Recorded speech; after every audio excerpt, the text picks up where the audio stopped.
Сәлем достар, өткен сабақта біз қос соққыны талқыладық. Қос соққы чемпион, ұмытпаңыздар. Патшада, уәзірде, турада, пілде, атта, сарбазда барлығы қос соққы жасай алады. Ондай әдіс жоқ. Мәселеге бірден айтамын, өйткені ол әдістердің арасындағы чемпион. Бірақ бүгінгі біздің тақырыбымыз ол ашық шах немесе ашық шабуыл әдісі. Осыны сіздерге көрсетуді жөн көріп отырмын. Бұл жердегі мысалы келтіруге болады, мына піл деген тығылып тұр. Осы тығылып тұрудың арқасында ол деген сіздер деген осы пілдің артықшылығын пайдалану керексіздер. Тасадан ататын ойыншылардың бірі мына F1-дегі піл болады. Соған байланысты сіздер аласыздар да өзіңіздің сарбазыңызды I4-ке апарасыздар. Мына сарбаз деген патшаға шабуыл жасайды, ал мына піл деген F1-дегі мына B5-тегі уәзірге шабуыл жасайды. Осыны ашық шах немесе ашық шабуыл әдісі деп атайды.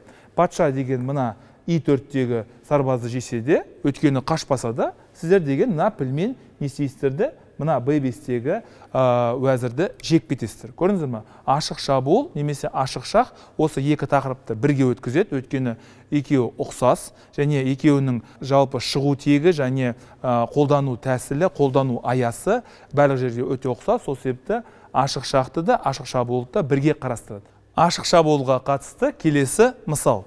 Сонымен мен сіздерге рентген туралы айтадым.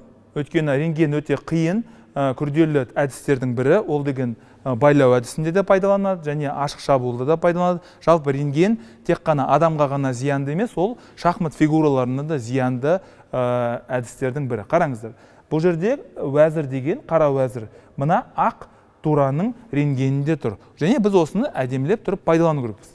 Біз деген өзіміздің пілімізбен қарсыластардың мешкейлер қатарына кіреміз. Қомағайлар деп атайды, немесе қомағайлар қатары дейді, немесе мешкейлер қатары дейді. Өйткені ол орыс тілінен алынған балама, соған байланысты сіздер деген аса үлкен мән берудің қажет жоқ. Біріншіден, біз деген қарсыластың аумағына мат қойғымыз келіп тұр. Мына тура B8-ге барады.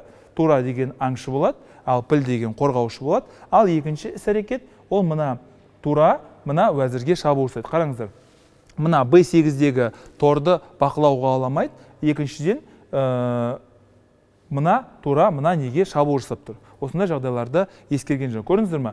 Қос соққыны сіздер міндетті түрде қарадыңыздар. Енді қос соққының келесі сатысы, көрдіңіз бе? Қос соққылардың әртүрлі модификациясы деп айтуға болады. Немесе әртүрлі мүмкіндіктері, немесе жаңартылған жағдайлары да осы ашық шах немесе ашық шабуыл. Екеуінің қолдану аясы ұқсас, сол себепті біз бірге қарастыруды жөн көріп отырмыз. Әрине, қарсылас деген амалсыздан біздің немізді жейді, I1-дегі турамызды жейді, біз деген уәзірді жейміз.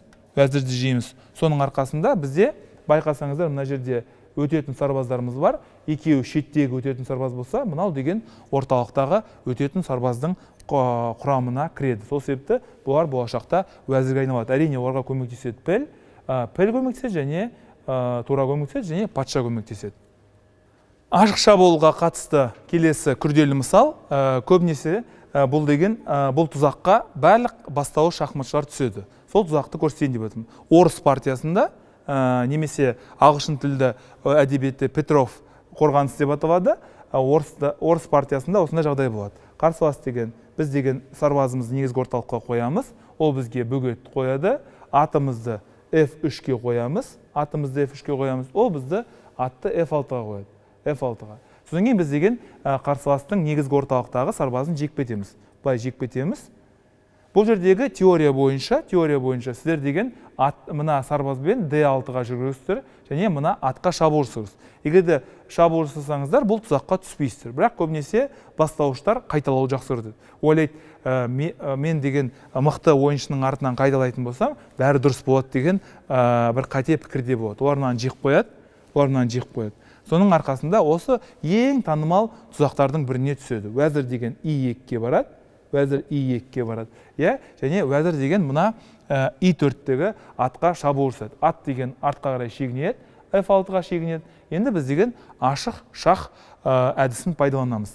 Өткендегі сабақтарда айтқандай, ол рентген мәселесі.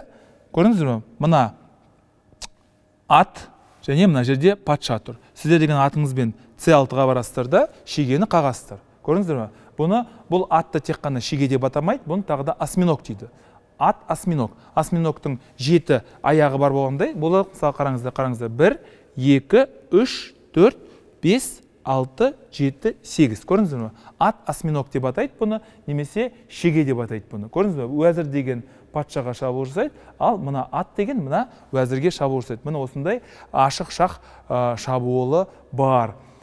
Келесі бұны да қарауға болады. Келесі мысалды. Келесі әрекетте әрине біз атпен мына уәзірді жейміз. Келесі мысал кеттік. Қарсылас деген I4 деп жүреді, қарсылас I6 деп жүреді. Ақтар деген D4 деп жүреді, қаралар деген D5 деп. Алдымызда француз қорғанысы. Француз қорғанысындағы I5 варианты. I5 вариант деген сөз, ол деген Арон Исаевич Немцовичтің варианты. Бірақ ағылшын тілді әдебиетте advanced variation деп аталады, а бұл орыс тілінде Немцович қорғанысы деп аталады. Немцович варианты. C5, ол деген біздің негізгі орталыққа қысым көрсетеді. Қарсылас деген C3 деп жүреді, және қаралар деген уәзір B6 болады. Уәзір B6. Уәзір B6 мына негізгі орталықтағы сарбазға қысым көрсетеді, және мына B2-дегі сарбазға қысым көрсетеді. Және бұл жерде бір атақты тұзақ бар, не қақпан бар. Қарсылас деген пілді D3-ке қояды, қаралар деген мынаны жейді, D4-тегіні, сіз мынаны былай жейсіз, жегеннен кейін мына қаралар деген мына D4-тегі сарбазға қызығады. Уәзір D4 болады. Сонда біз ашық шабуыл немесе ашық шақ тәсілін пайдалансақ болады. Пілді B5-ке жүремізде, көрдіңіздер ме? Тағы бір рет айтамын, рентген мәселесіне байланысты уәзір, піл және уәзір. Піліңізді B5-ке апарасыздар, шақ дейсіздер, қарсылас деген атпен қорғанады, содан кейін келесі әдісте сіз деген уәзірмен D4-тегін жек кетесіздер. Неге?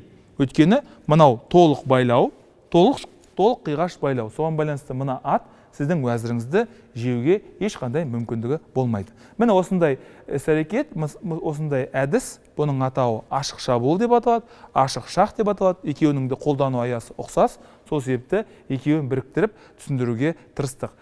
Сіздерге өтініш, үйде міндетті түрде ашық шақ пен ашық шабуылдың қандай айырмашылығы бар екенін тағы бір рет қарап шығасыздар, және мысалдарды, жаттығуларды бір қарап шығуыңызды сұраймын.